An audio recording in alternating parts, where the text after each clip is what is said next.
नमस्ते दोस्तों, welcome back to our law series of fifth day. पिछले वीडियो में हम लोगों ने जाना कि समानता का अधिकार यानी इक्वालिटी क्या होता है, और आज की वीडियो में हम लोग जानेंगे फ्रीडम ऑफ स्पीच यानी अभिव्यक्ति की आजादी।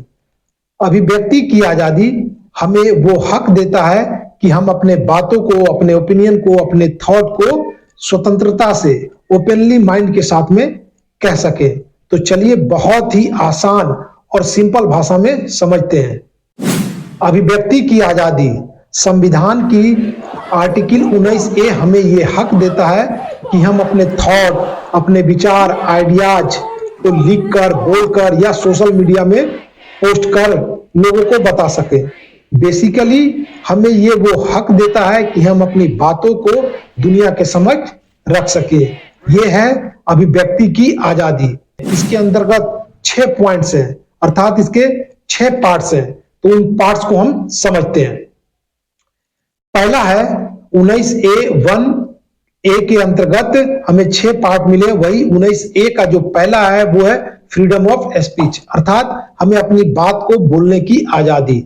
दूसरा 19B में आता है असेंबली, अर्थात बिना हथियार लिए पीसफुल तरीके से हम गैदर हो सकते हैं, हम इकट्ठा हो सकते हैं। और तीसरा है एसोसिएशन, 19C में बताया गया है एसोसिएशन, अर्थात हम एसोसिएशन बना सकते हैं, यूनियन बना सकते हैं और हम लोग यूनाइट रह सकते हैं। तो ये आजादी हमें देता है संविधान के 19C। उसके बाद में है मूवमेंट, अर्थात भारत में कहीं भी घूमने की आजादी, बिना रोक टोक के हम भारत के किसी भी कोने में जा सकते हैं। फिर है रेसिडेंस, भारत के किसी भी स्थान पे बसने का, जाने का, रहने का हमें कोई रोक टोक नहीं कर सकता। लेकिन अभी हम क्षेत्रवाद के वजह से देखते हैं, कभी असम में तो कभी महाराष्ट्र में तो कभी बेंगलोर में बिहारियों को, यूपी वालों को मारा जाता है। तो ये संविधान के जो 19 के डी के अंतर्गत बताया गया है मूवमेंट, उसका हनन है, उसका उल्लंघन है। 19E के तहत में आता है रेसिडेंस, कहीं भी हम लोग बस सकते हैं, कहीं भी रह सकते हैं। तो ये 19E के अंतर्गत आता है। और लास्ट में है 19F में प्रोफेशन, मतलब आप अपने पसंद के हिसाब से प्रोफेशन चुन सकते हैं। कोई आपको ये दबाव डाल के ये नहीं कह सकता कि आपको यही काम करना है या तो बिजनेसमैन ही आपको केवल बनना है।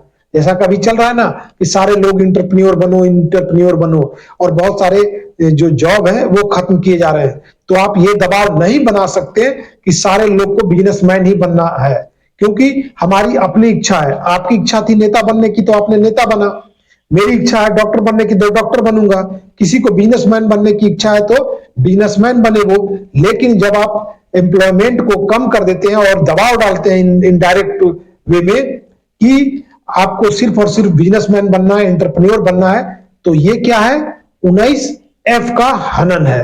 तो ये 6 आजादी हमें संविधान देता है फ्रीडम ऑफ स्पीच के अंतर्गत, जो 19 में बताया गया है।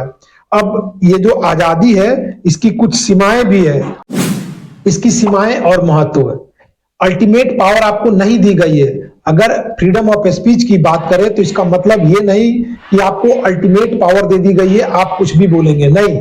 यहां पर रिस्ट्रिक्शन है। रिस्ट्रिक्शन क्या है कि आप देश की सिक्योरिटी का ध्यान रखेंगे, समाज की सिक्योरिटी का ध्यान रखेंगे, पब्लिक सिक्योरिटी का। उसके बाद में हेट स्पीच नहीं देंगे और भड़काने वाली बात नहीं करेंगे।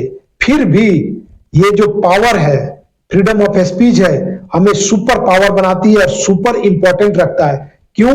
क्योंकि ultimately gives us power to voice. हम लोगों को ये अल्टीमेटली पावर देता है कि हम अपनी बातों को रख सके, बोल सके। तो ये बहुत ही पावरफुल राइट्स है हम लोगों के लिए। बिना राइट टू स्पीच के हम डेमोक्रेसी की कल्पना नहीं कर सकते हैं, और ना ही डेमोक्रेसी को चला सकते हैं, और ना ही डेमोक्रेसी की प्रोग्रेस कर सकते हैं। तो ये कुछ सीमाएं और महत्व हैं। चलिए एक उदाहरण लेते हैं। मान लीजिए कि आप सरकार के बातों से इत्तेफाक नहीं रहते हैं, तो आप सोशल मीडिया पे उनके खिलाफ कोई पोस्ट लिखते हैं या फिर अपनी बातों को करते हैं। तो ये है आपका right to freedom of speech, इसमें कोई दोष नहीं लगता। लेकिन जब आप हेट स्पीच करते हैं, वायलेंस को बढ़ावा देने वाली बात करते हैं, तो यहां पर आप रिस्ट्रिक्टेड हो जाते हैं और यहां पर लॉ आपके खिलाफ काम कर सकती है। तो आप समझ पा रहे होंगे कि हमें जब राइट्स मिली है तो राइट्स के साथ में रिस्ट्रिक्शंस भी है। क्यों रिस्ट्रिक्शन है? क्योंकि ये कहावत है, great power comes great responsibility. तो हमको इस चीज का भी ध्यान रखना होगा कि हमसे कहीं वो गलतियां ना हो जाए, इसलिए हम लोगों को दायरे में रह करके बात करनी होगी। लेकिन फिर भी ये बहुत ही पावरफुल टूल है संविधान का, जो हम लोगों को देता है। क्यों? क्योंकि हम अपनी बातों को रख सकते हैं, थॉट को रख सकते हैं, विचारों को रख सकते हैं, और अगर आप सरकार से सहमत नहीं हो तो अपनी बात को कह सकते हैं, और वो भी कॉन्स्टिट्यूशन के दायरे में। 2019 में सुप्रीम कोर्ट ने कहा कि फ्रीडम ऑफ स्पीच को बचाना बहुत जरूरी है, प्रोटेक्ट करना बहुत जरूरी है। देखो क्या होता है कि जो भी सरकारें आती है सत्ता में, तो जब आप बोलते हैं, किसी बात को रखते हैं, तो अगर उनको नागवार गुजरती है तो आपकी आवाज को वो दबाना चाहती है। तो इसी पे सुप्रीम कोर्ट ने कहा कि नहीं, ये दवाज की प्रोटेक्शन होना चाहिए, इसे प्रोटेक्ट करना चाहिए। टीवी के ऊपर में आप डिबेट देखते हैं, अपनी बातों को रखते हुए डिस्कशन देख सकते हैं, तो ये इन्हीं का उदाहरण है। तो ये बहुत ही पावरफुल टूल है, तो इसका भी ध्यान रखना है कि आपकी इन राइट्स को कोई हनन ना करता हो। तो दोस्तों, आप लोगों की क्या विचार है? क्या आप लोगों की कभी राइट टू स्पीच को हनन किया गया है? तो आज हम लोगों ने सीखा right to freedom of speech, अपनी बातों को कैसे एक्सप्रेस करें और इसका महत्व क्या है। तो आने वाली वीडियो में हम लोग समझेंगे right to privacy. Before that आप लोग कमेंट में जाकर के कमेंट करें कि फ्रीडम ऑफ स्पीच से आप क्या समझते हैं।